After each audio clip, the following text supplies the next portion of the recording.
everyone, Anita here and welcome to day 9 of the Inktober challenge.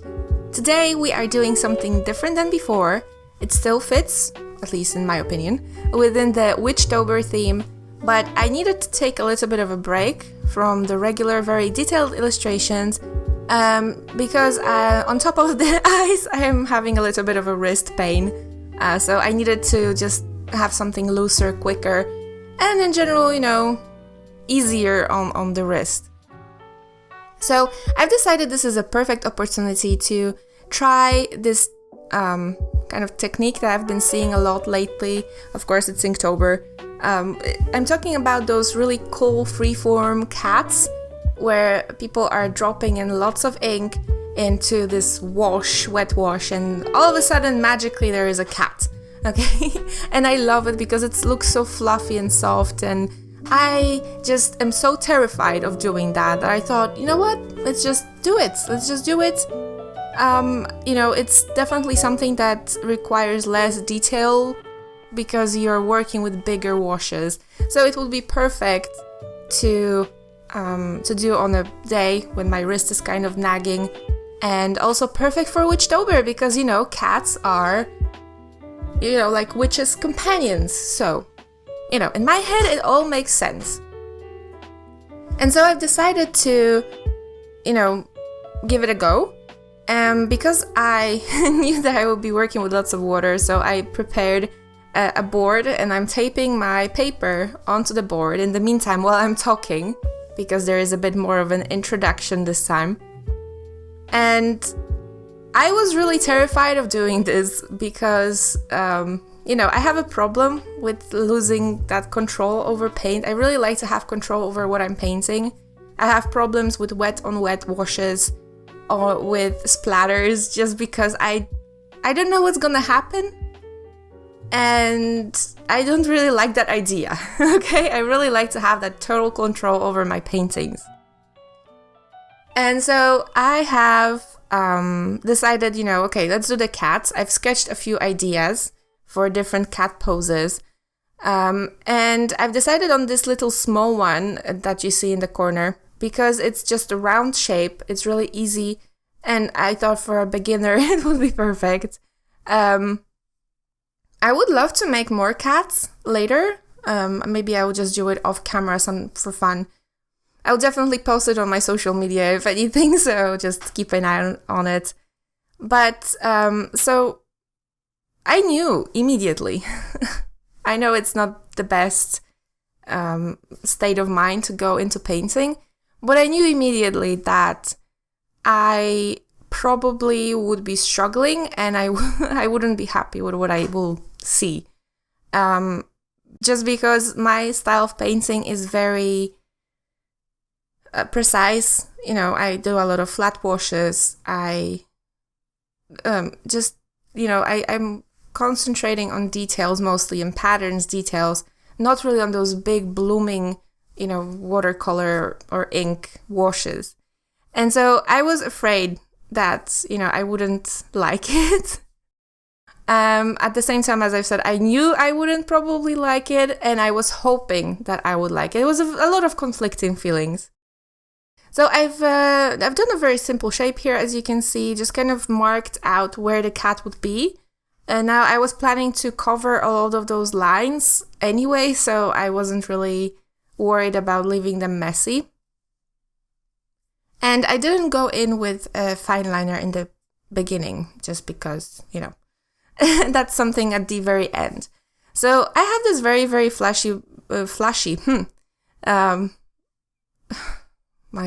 brush, flashy. My camera can't see the lines, so that's why it's trying to focus really, really bad. It looks so funny when you see it in a sped up video. And I'm dropping in some just first washes of color. Immediately I'm having trouble, but I'm not giving up. I am trying my best to just go for it. And I've decided to go with a bit of a more delicate wash first, and then go in with the more concentrated ink because, start lighter if you're not sure what you're doing.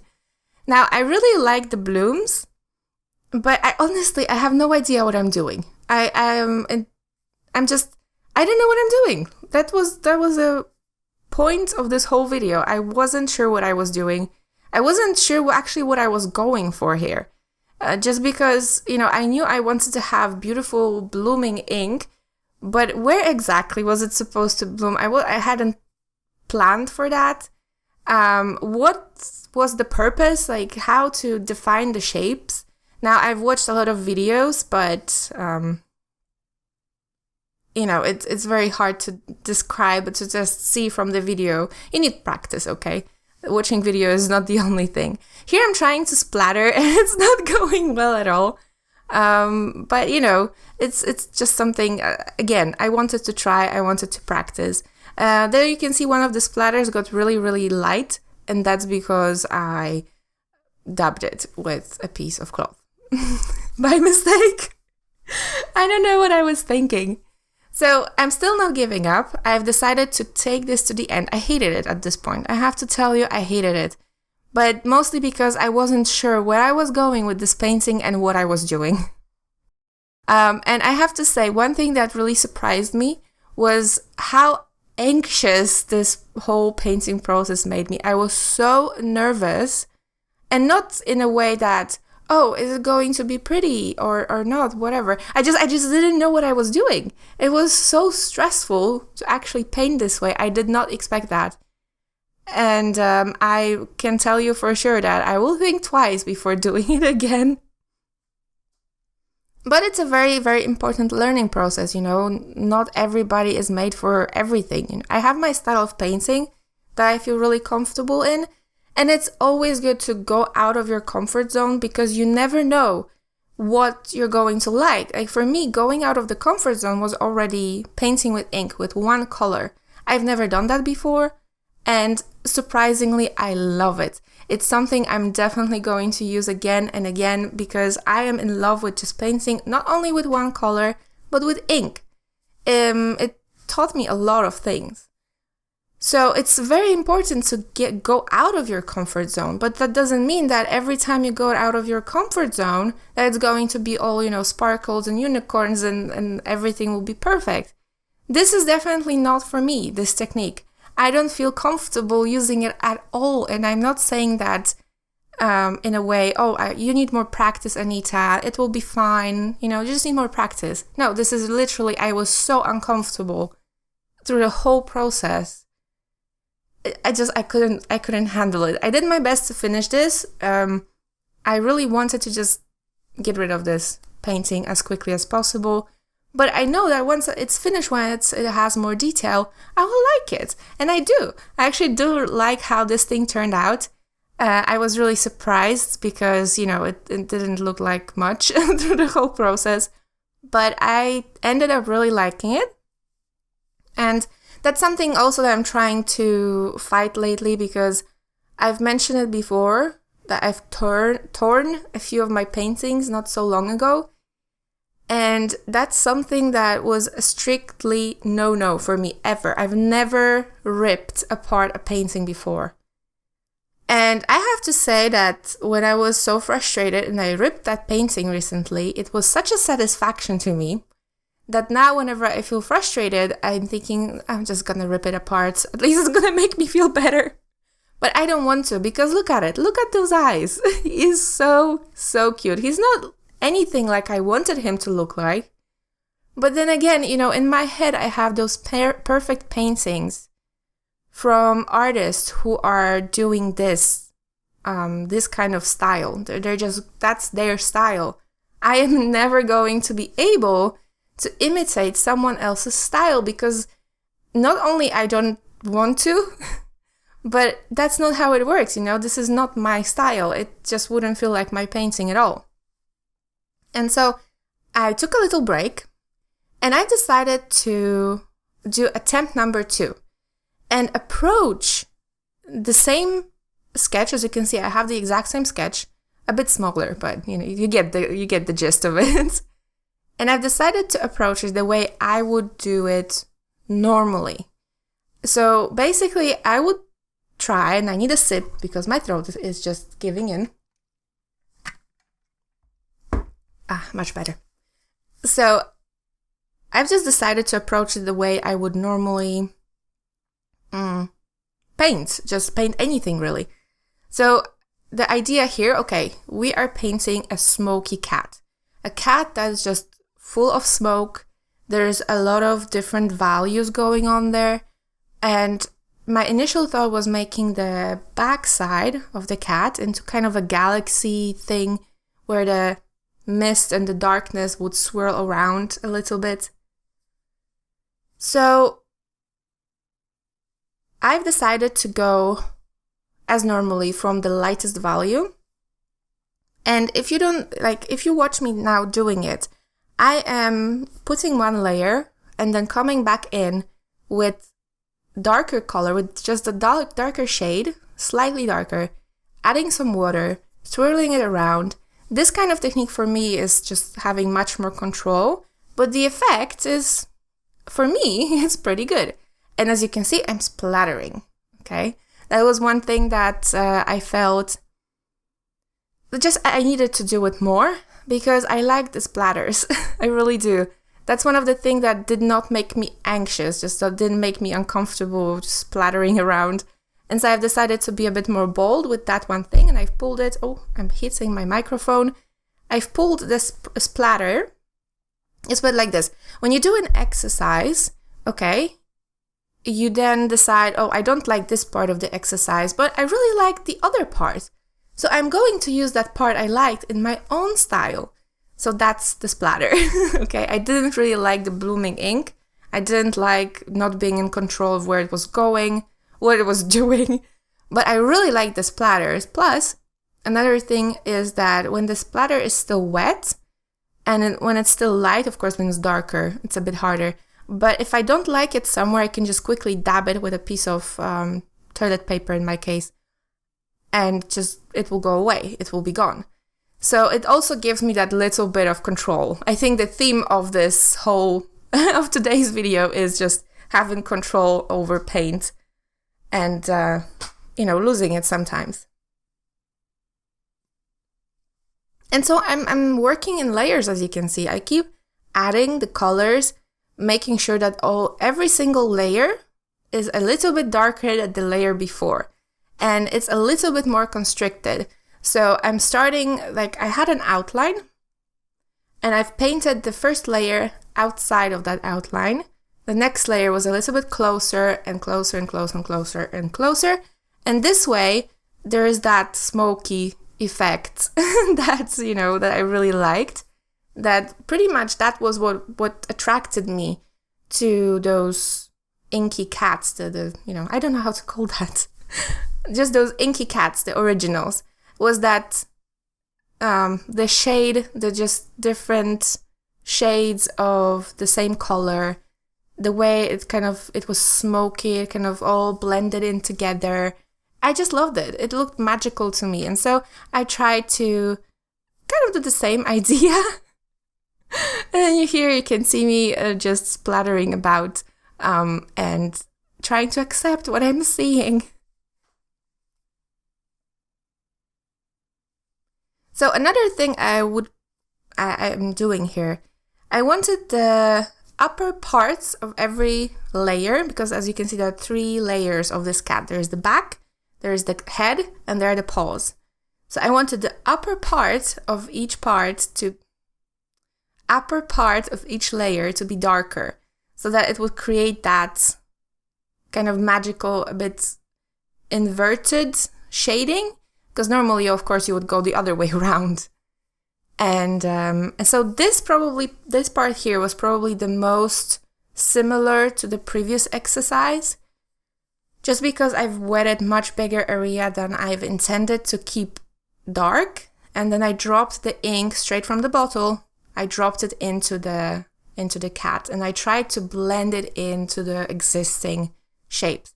And that I liked a lot. I don't know what it was, whether it was the fact that I had only a limited space, or whether maybe I had already something underneath, so it all kind of melted together. I don't know what it was, but I liked this way of working much better. It made me less anxious. So the only problem here I had was with the paws, is just because they were so small, so I don't have that much control yet over ink and water. In bigger spaces, I have a little bit more time to just push it back if it's going too far. In those small places, it just immediately spreads and everything becomes watercolor. So that's just something to, you know, also practice. So now I'm actually being very, very courageous, and I'm putting the ink splatters straight from the bottle. Because what I wanted to try was to make them bleed a little bit. So now I'm actually splattering just pure water, taking a little bit away because there was way too much. It's hard to see clear water when you're splattering. And then, you know, I've let some of those splatters to just, you know, sneak into the water. It looked really nice. It added to that misty effect that I wanted to achieve. The next thing, it was really hard to let go, actually. I just wanted to keep adding. And I could probably add a few more layers, but I don't know. I just felt like I like this cat the way it was now, so why keep adding? Who was that who said that, you know? Finished, not perfect, right? I think, wasn't it actually Jake Parker? I think I read it somewhere.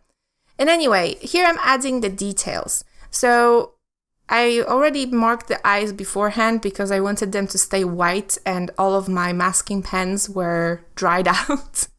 So I didn't have any masking fluid, as I really wanted to use it in this exercise. And I kept adding little hairs around the darkest parts of the cat. So that's where I put the darkest ink, to kind of imitate that nice feathery effect that you get when the ink is spreading through water. And of course, I won't have it anywhere. I mean, this cat became more of a cloud rather than fur. I don't hate that at all. I actually really like that. But I still wanted to have a little bit of the hairy bits so that you could still understand, kind of, sort of, that it is a cat and not just a cloud. It can be both, okay? So I'm adding just not that much, actually. Not as much as I would add with a normal witch painting. But I've added a few whiskers. I'm adding also lighter gray whiskers, just washed down ink. Ooh, diluted ink. Just to give him more depth. It seemed to me like only black whiskers were a bit too much compared to the all changing values in the cloud above. And yeah, the last bits I've added were actually eyes, just darkening them a little bit. I really wanted to have this cat to have that Puss in Boots kind of a big eyes, because normally I usually go for the slits in the eyes. And here I'm adding the white detail that I was talking about, just making a little bit of a galaxy magical thing going on. Honestly, it probably wasn't necessary, but I like to add it, so I did, you know, why not?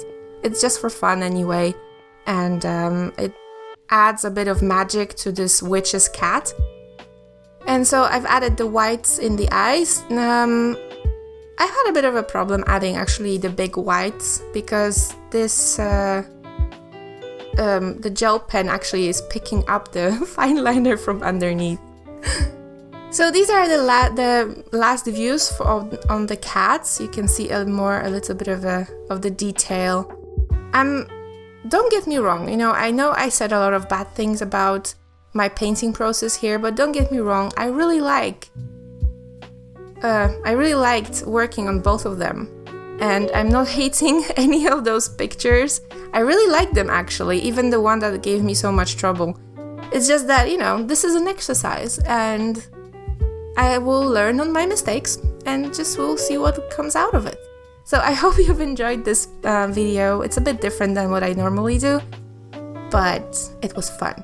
So thank you so very much for watching, and I will see you guys tomorrow. Bye!